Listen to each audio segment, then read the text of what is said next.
Días a todos. El día de hoy vamos a hablar de una presentación publicada en la AJR titulada Hallazgos en la tomografía de tórax realizada en el servicio de urgencias en pacientes que reciben terapia con inhibidores de puntos de control inmunológico. Esta es una experiencia de 8 años realizada en una sola institución con un total de 136 pacientes. Los departamentos involucrados son los departamentos de radiología del Hospital Universitario del Centro Médico de Cleveland, en Ohio, y Departamento de Medicina y Oncología Médica de la Universidad de Duke, en Carolina del Norte. A manera de introducción, decimos que los inhibidores de punto de control inmunológico son una nueva clase de agentes oncológicos, los cuales tienen un grado variable de éxito en el tratamiento de neoplasias malignas metastásicas y estadios avanzados. Desde el 2016 hasta la fecha se ha acelerado mucho la aprobación de los inhibidores de punto de control inmunitario por parte de la FDA. Algunos ejemplos de estos medicamentos son el nivolumab y el pembrolizumab. El conocimiento, digamos, de los efectos adversos que pueden tener estos medicamentos relacionados con el sistema inmune son muy importantes para poder, digamos, en la práctica radiológica llegar a un diagnóstico, dado que muchos de los efectos secundarios se pueden diagnosticar mediante imágenes como neumonitis, hepatitis y tromboembolismo. El hecho de que haya aumentado tanto su utilidad ha también aumentado el número de indicaciones. Por lo tanto, cobra mucho más importancia o relevancia reconocer los efectos adversos relacionados con el sistema inmunitario. Entonces, los pacientes que están con tratamiento o bajo tratamiento con estos inhibidores tienen o presentan una amplia gama de reacciones adversas inmunitarias. Y este estudio, digamos, fue realizado justamente para evaluar los hallazgos en tomografía computada de tórax en pacientes que reciben la terapia y que se presentan en el servicio de urgencias de manera aguda. En cuanto a los métodos y selección de pacientes para este estudio, se identificaron pacientes mediante una búsqueda en base de datos clínica de aproximadamente 1.044 pacientes oncológicos adultos tratados con estos inhibidores de puntos de control en un solo centro de atención terciaria acá está mal el tipeo, es de 2010 a 2018. 136 pacientes fueron el total que acudieron a urgencias durante el tratamiento con inhibidores de punto de control y se sometieron a una tomografía de tórax en el contexto de urgencias. Se consideró que los pacientes estaban durante el tratamiento si el paciente se presentó tras la administración de dosis consecutivas de inhibidores de punto de control inmunitario o dentro de los 30 días posteriores a la dosis final. En general, los regímenes que utilizaban eran de monodosis o de doble terapia. En cuanto a la adquisición de tomografía de tórax, se utilizaron escáneres de 64 o 128 detectores, en algunos casos con y en otros casos sin contraste, según las indicaciones del radiólogo, y se utilizó como iodo endovenoso como material de contraste. Se obtuvieron imágenes con el grosor de corte de 2 milímetros, intervalo de 1 milímetro, y se reconstruyeron en planos axial, coronal y sagital. En cuanto a la revisión de historias clínicas, hubieron 2 investigadores que fueron registrando las historias clínicas para poder extraer variables demográficas y estos datos registrados incluyeron la edad, el sexo, el tipo de cáncer primario, los regímenes de tratamiento que utilizaron y tratamientos de radiación previo, como así también el número de visitas a urgencias. Todos estos datos que fueron recabados, en realidad las imágenes que fueron recabadas fueron interpretadas de forma independiente por 2 radiólogos que tenían 22 y 12 años de experiencias y ambos tuvieron acceso a cierta información clínica que fue extraída también de la historia clínica electrónica. Esto, digamos, incluía también el subtipo y el estadio del cáncer, los tratamientos anteriores y actuales, la clínica y el laboratorio de los pacientes, como así también estudios previos para poder cotejar los estudios nuevos con los anteriores. Luego de la interpretación de ambos radiólogos por separado, se revisaron los exámenes en conjuntos para ver en los casos en los que había discrepancia poder llegar a un consenso. En cuanto al análisis estadístico, bueno, todas las variables de imágenes y de historia clínica se resumieron de manera descriptiva mediante recuentos y porcentajes y se compararon entre los pacientes tratados en monoterapia y los tratados, digamos, con nivolumab en monoterapia y con pembrolizumab en monoterapia, que son los agentes más utilizados. Entonces, cuando los radiólogos evaluaron la tomografía de tórax, se buscó, por ejemplo, empeoramiento de la carga tumoral pulmonar, nueva consolidación que no esté relacionada con el tumor, derrames pleurales nuevos o derrames pleurales preexistentes que empeoraron, al igual que derrames pericárdicos nuevos o preexistentes que empeoraron, embolia pulmonar, edema pulmonar y también la neumonitis relacionada con los inhibidores de punto de control inmunitario. En cuanto al empeoramiento de la carga tumoral, se definió como la progresión de la enfermedad según los criterios RECIST que evalúan tamaño tumoral, adenopatía, lesiones de órganos diana, etc. En algunos casos, para evaluar una pseudo progresión de los pacientes, en los pacientes que presentaban un empeoramiento, se realizaron imágenes de seguimiento para evaluar digamos, la estabilidad o la estabilidad de la enfermedad posteriormente, o si tuvo una respuesta parcial o una respuesta completa. En cuanto a las nuevas consolidaciones no relacionadas al tumor, estos hablaba particularmente de la neumonía infecciosa y se diagnosticaron sobre la base de la tomografía y los hallazgos clínicos y también de laboratorios. En cuanto a las neumonitis relacionadas con los inhibidores, los puntos de control, se diagnosticó también sobre la base de una combinación entre los hallazgos de tomografía y la información clínica proporcionada. Entonces, en cuanto a las neumonías intersticiales, al último punto que evaluaban los dos radiólogos, se utilizaron, digamos, las pautas previstas por la Sociedad Americana de Tórax y la Sociedad Europea del Sistema Respiratorio, en donde, bueno, se definía particularmente, o se define particularmente cada uno de los tipos de neumonías intersticiales, como por ejemplo idiopática, opacidad del espacio aéreo reticular, envirio esmerilado, basal, simétrico, etc. Así con cada una de las presentaciones o de los tipos de neumonía intersticial. Un diagnóstico de neumonitis por radiación, en el último ejemplo, requería áreas de neumonitis que ocurren exclusivamente en regiones del pulmón que hayan estado expuestas a un tratamiento previo de radiación. Entonces, ya pasando a lo que son los resultados, en este caso podemos ver, digamos, los datos clínicos y demográficos de los pacientes.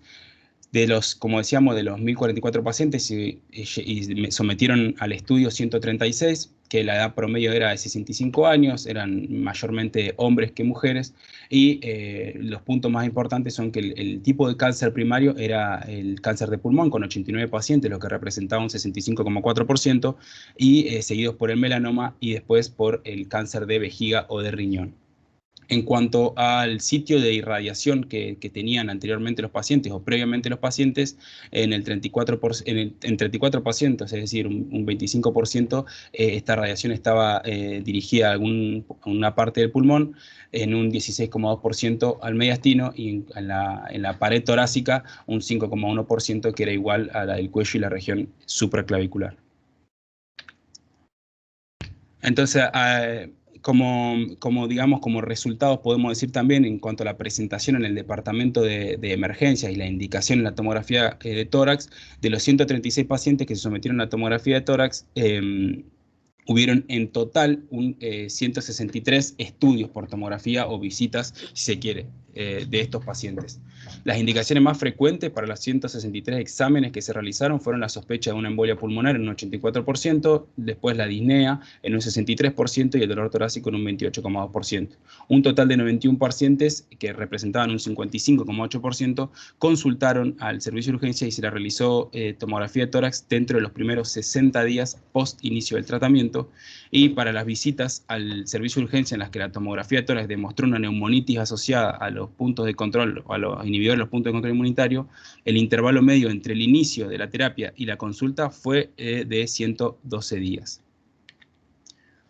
En este caso podemos ver los hallazgos en la tomografía de tórax en el departamento de emergencias. Esta tabla se puede ver la concordancia entre los lectores, lo que marcamos en el cuadro rojo. Este fue uno de los radiólogos, este fue otro radiólogo y este fue el consenso de ambos, así que nos vamos a centrar en esta parte de la tabla.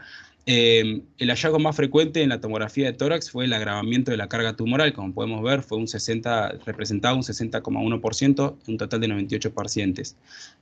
Se evidenció una nueva consolidación no relacionada con el tumor en 49 pacientes que representaban un 30%, nuevo derrame pleural en un 23,9% que representaban 39 pacientes y otro punto importante fue que la neumonitis relacionada a los inhibidores de punto de control se presentaron en 21 pacientes que eran más o menos un 13%.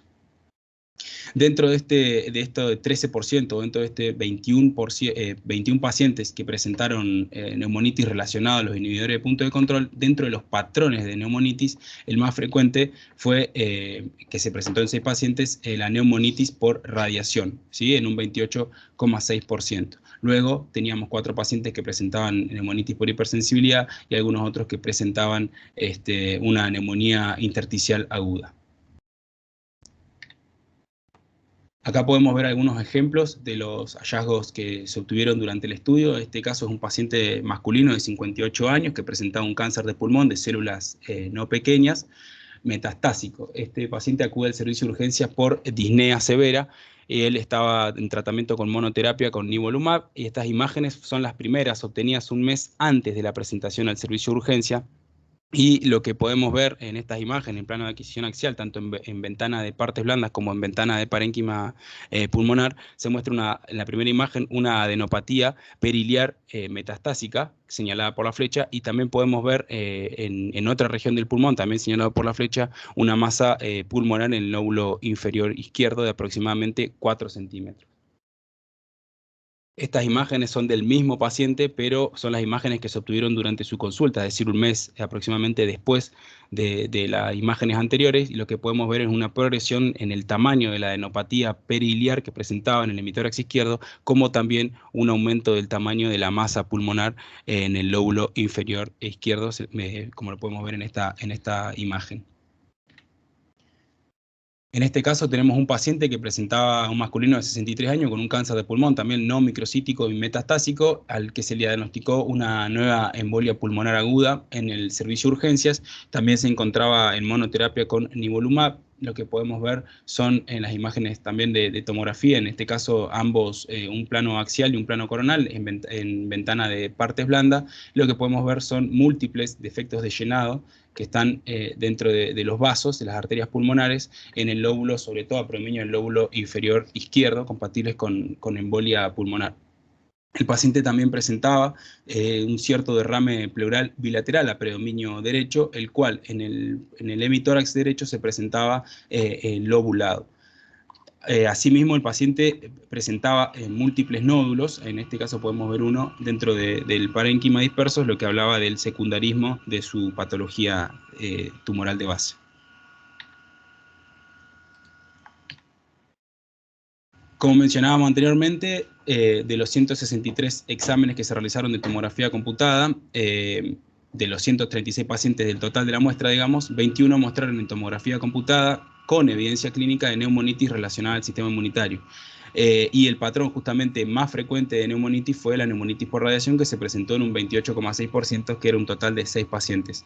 Otros patrones incluyeron neumonitis por hipersensibilidad en 4 pacientes, como mencionaba anteriormente, y también neumonía intersticial aguda. En este ejemplo tenemos un paciente masculino de 75 años con un cáncer de pulmón, también no microcítico, también tratado en monoterapia, el cual desarrolla neumonitis por radiación asociada a disnea aguda y taquicardia.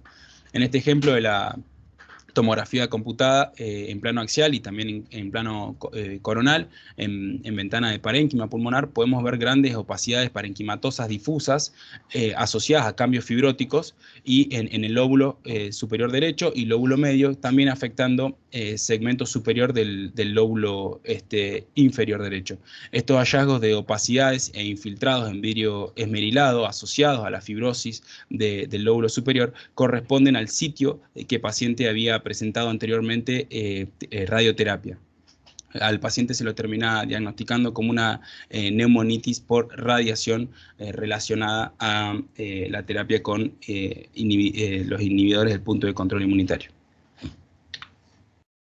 En este caso podemos ver un paciente masculino de 75 años con un cáncer de pulmón no microcítico en un estadio 4 que presentó empeoramiento de una disnea de base y dolor torácico. El paciente también era tratado con monoterapia. La radiografía de tórax, lo que podemos ver son múltiples áreas de consolidación a predominio de la región periliar, ¿sí? Tanto derecha como izquierda, pero en la izquierda también se extiende hacia la base del pulmón izquierdo. En las tomografías de tórax, tanto en plano de adquisición axial como también coronal, lo que podemos ver es el severo compromiso del espacio aéreo que presenta el paciente con infiltrados consolidativos en parches y que afectan a la mayoría de las zonas pulmonares, como lo podemos ver en la tomografía, digamos, en el plano de adquisición coronal, afecta a ambos pulmones de manera difusa, y que son compatibles con una neumonía intersticial aguda o un síndrome de dificultad respiratoria aguda. Este paciente particularmente se internó en el hospital y tuvo una gran respuesta al tratamiento con esteroides de altas dosis. En este caso tenemos un paciente de 60 años con un cáncer de pulmón no microcítico que consulta al servicio de urgencias por disnea aguda también y taquicardia. También estaba bajo terapia, digamos una monoterapia, bajo tratamiento con monoterapia.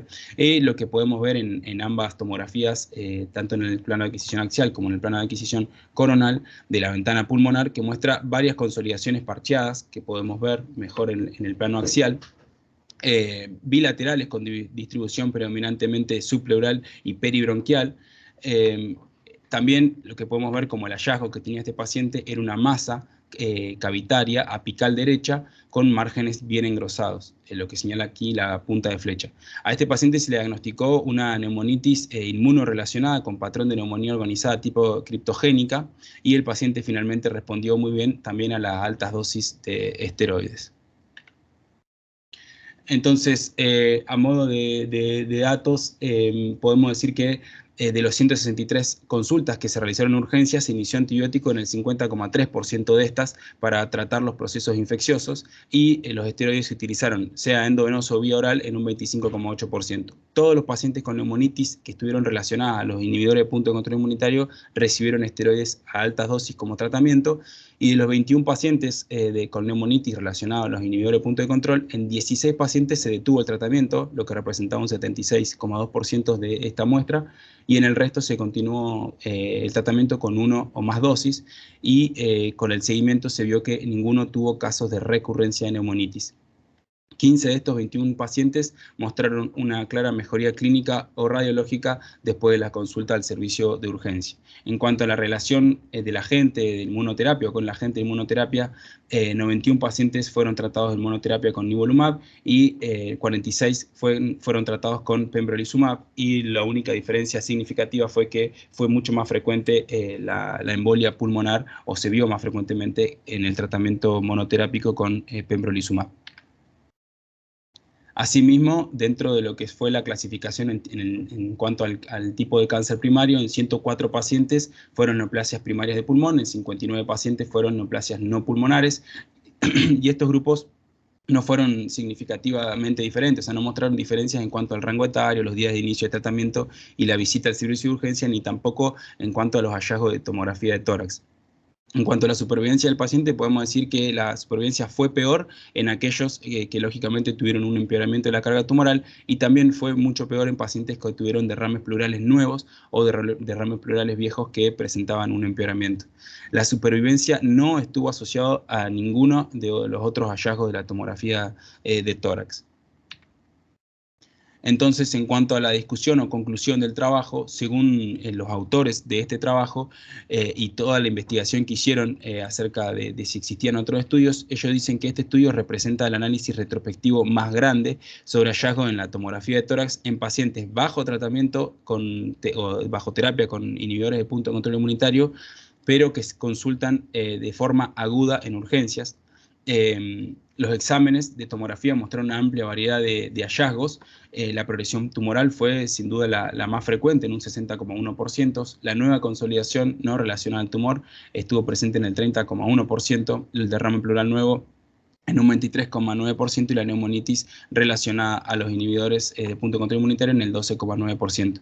El conocimiento de todas estas complicaciones que se encuentran en la tomografía computada en pacientes bajo la terapia con estas medicaciones y que se presentan de manera aguda al servicio de urgencia puede guiar a los radiólogos a la interpretación de dichas imágenes. Debe tenerse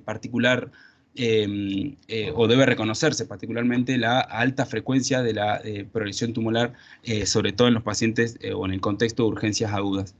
En cuanto al segundo hallazgo más común, que fue la nueva consolidación no relacionada al tumor, en sí no se sabe o se recalca el hecho de que no se conoce a ciencia exacta cuál es el efecto del tratamiento de los inhibidores de punto de control sobre el riesgo de complicaciones infecciosas.